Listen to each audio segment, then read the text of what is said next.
आजकल ना इंटरनेट पे एक आंदोलन चालू हुआ है क्योंकि आईआईटी वालों ने गेट की फीस बढ़ा दी है, 1500 से 2000 रुपये कर दी है।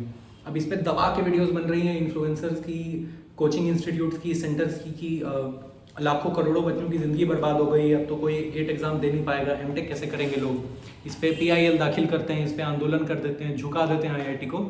तो आपको बताता हूँ मैं कि क्यों ये इशू आपके टाइम का सबसे बड़ा वेस्ट हो सकता है। क्योंकि पहली बात तो ये कोई इशू है नहीं, रियल इशू नहीं है।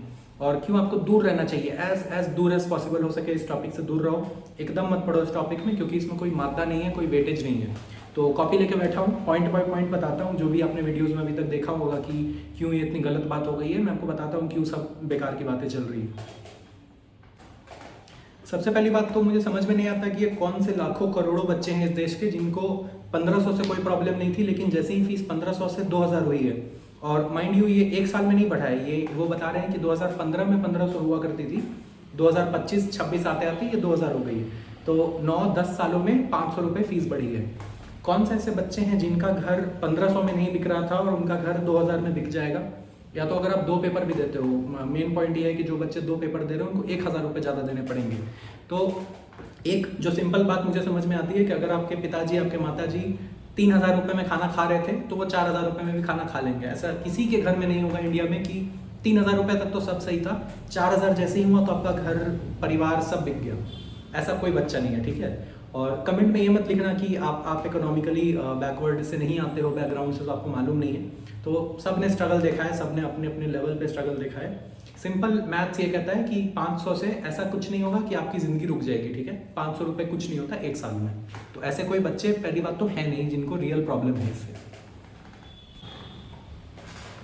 दूसरा पॉइंट ये आ रहा था ना कि स्टाइपेंड नहीं बढ़ रहा, फीस बढ़ रही है 9-10 सालों में, लेकिन स्टाइपेंड नहीं बढ़ रहा है। आपको मैं बताता हूँ स्टाइपेंड आपको मिलता क्यों है। क्या आपको स्टाइपेंड पढ़ाई करने के लिए मिलता है? नहीं। ऐसा होता तो बीटेक वालों को भी मिलता, क्योंकि वो तो आपसे ज़्यादा पढ़ाई कर रहे हैं, 4 साल पढ़ रहे हैं आपसे, ठीक है। आपको स्टाइपेंड मिलता है टीए बनने के लिए, टीचिंग असिस्टेंस करने के लिए। इसमें क्या करना होता है मैं आपको सिंपल बता देता हूँ। अटेंडेंस लेना होता है, ठीक है। मैंने किया है तो मैं बता रहा हूँ। आपको एक नेम शीट दी जाएगी, आपको क्लास में घूमना पड़ेगा। क्लास में 120 से 180 बच्चे बैठे होंगे। हर बच्चे की डेस्क पे जाके आपको बोलना होगा, भाई बहन साइन करो यहाँ पे, उसका नाम देखो, साइन दो। वापस अपने रूम पे जाओ, एक सॉफ्टवेयर होता है, उस पेपर से नाम और सिग्नेचर मैच करके उस सॉफ्टवेयर पे एंट्री कर दो। ये काम होता है। तो ये काम क्या है? क्या ये बहुत स्किल्ड काम है? नहीं, ये मैनुअल काम है, डेटा एंट्री का काम है, ठीक है। कोई भी कर सकता है इसे। अब इसको आप कंपेयर करो कि इंडस्ट्री में क्या सैलरी मिल रही है। टीसीएस अगर आप ज्वाइन करते हो आज की डेट में तो आपको 16,000 से 19,000 रुपये मिलेंगे। लेकिन एमटेक में आपको काम कितनी देर करना पड़ता है? हफ्ते में 8 घंटे। टीसीएस जैसी कंपनी में आपको कितना काम करना पड़ता है? हफ्ते में 40 घंटे। मतलब 5 गुना ज़्यादा काम और बस 3,000 रुपये ज़्यादा। तो मेरी नज़र में स्टाइपेंड बढ़ाने की कोई ऐसी नीड नहीं है अभी।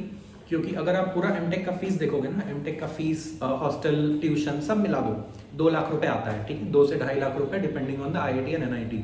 मैंने आईआईटी धनबाद से किया था, मेरी टोटल फीस आई थी 1,50,000 रुपये। आपको हर महीने आईआईटी 12,400 रुपये देता है।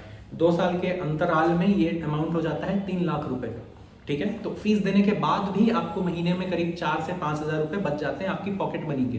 इतनी पॉकेट मनी मुझे अपने बीटेक में नहीं मिलती थी जब मेरे फादर देते थे मुझे, ठीक है। तो स्टाइपेंड बढ़ने की वैसे कोई नीड नहीं है, नहीं स्टाइपेंड बढ़ेगा, क्योंकि ये कोई ऐसे आप अलग काम नहीं कर रहे हो जो दुनिया में कभी नहीं हो सकता। ये आपको दिया जाता है, या आप कुछ मैनुअल मीनियल काम कर रहे हो तो ठीक है, ले लो। तो पहली बात तो स्टाइपेंड बढ़ने की ज़रूरत है नहीं। तो इस पॉइंट को लड़ने से कोई फ़ायदा नहीं है कि स्टाइपेंड बढ़ाओ क्योंकि आपने एप्लीकेशन फीस बढ़ा दी। ये बेतुकी बात है, अनरिलेटेड चीज़ें हैं दोनों। और मैं इनकी वीडियोस देख रहा था कुछ कोचिंग सेंटर वालों की, तो मुझे नहीं लगता कि ये लोग अपना कुछ दिमाग लगाते हैं। इनको जो एक कंटेंट वाला लड़का दे देता है पीपीटी, वो पीपीटी देख के ये स्क्रीन पे आके बक देते हैं। उसमें लिखा था कि लोग एमटेक कैसे करेंगे, स्टाइपेंड नहीं बढ़ेगा तो। दिल्ली, बॉम्बे जैसी शहर में लिविंग एक्सपेंसेस इतना ज़्यादा है, रेंट इतना ज़्यादा है। भाई जब आप एमटेक कर रहे हो तो आप किसी आईआईटी से कर रहे हो, मैं ऐसा प्रेज्यूम मानता हूँ, आईआईटी या एनआईटी से कर रहे हो। उनका एक अपना कैंपस होता है, उनका एक अपना हॉस्टल होता है, हॉस्टल में एक मेस होता है। तो आप किसी भी शहर से कर रहे हो, दिल्ली, बॉम्बे, अमेरिका, दुबई, अगर वहाँ पे एक आईआईटी का कैंपस है तो वो गवर्नमेंट ऑफ इंडिया के अकॉर्डिंग चलेगा, उसकी सारी प्राइसेस सब्सिडाइज्ड होंगी। तो नो मैटर आप किसी भी शहर में रह रहे हो, वो इंडिया का सबसे अच्छा शहर हो, हैदराबाद, बैंगलोर, कुछ भी हो, आईआईटी में अगर कैंपस है, कैंपस में मेस है, उसका अमाउंट बहुत फिक्स्ड होता है, बहुत मीनियल अमाउंट होता है। आईआईटी धनबाद में जब मैं था तो मेरी मेस की चार्जेस थी सेमेस्टर में 15,000 रुपये। सेमेस्टर मतलब 6 महीने में 15,000 रुपये, महीने के 2,500 रुपये आते हैं, ठीक है। कौन सा ऐसा पीजी है किस शहर में जो 2,500 में आपको रहना और खाना दोनों देता है, साथ में आपको फैसिलिटीज़ मिलती है जैसे स्पोर्ट्स वगैरह। तो ये पॉइंट को डिस्कार्ड करो कि बहुत बड़े शहर में आप एमटेक करने जाओगे तो आपको ज़्यादा पैसे देने पड़ेंगे, बहुत छोटे शहर में एमटेक करोगे तो कम पैसे देने पड़ेंगे। आईआईटी होता है, ठीक है। आईआईटी एक नेशनल लेवल का इंस्टीट्यूट है, वो हर जगह सेम होता है, ये डोमिनोज की तरह है। डोमिनोज किसी भी शहर में हो, प्राइसेस ऑलमोस्ट सेम रहते हैं, टेस्ट ऑलमोस्ट सेम रहता है। Same is with IIT, okay. किसी भी शहर में आप करने जा रहे हो, शहर से कोई फर्क ही नहीं पड़ता, आपको कैंपस में रहना है। किसी भी शहर का सबसे बड़ा जो डिलाइट होता है ना, वो उसका आईआईटी का कैंपस होता है, वो हर जगह सेम होता है, ठीक है। तो ये भी बेकार पॉइंट है 1 नंबर का। अब भाई जो लास्ट पॉइंट है कि ये फीस बढ़ क्यों रही है, अगर बढ़ भी रही है एप्लीकेशन फीस तो क्यों बढ़ रही है। तो एग्ज़ाम होता कैसे है गेट का, कभी सोचा है आपने कि कैसे लाखों बच्चों का एग्ज़ाम हो जाता है 1 हफ्ते के अंदर और फिर रिजल्ट आ जाते हैं।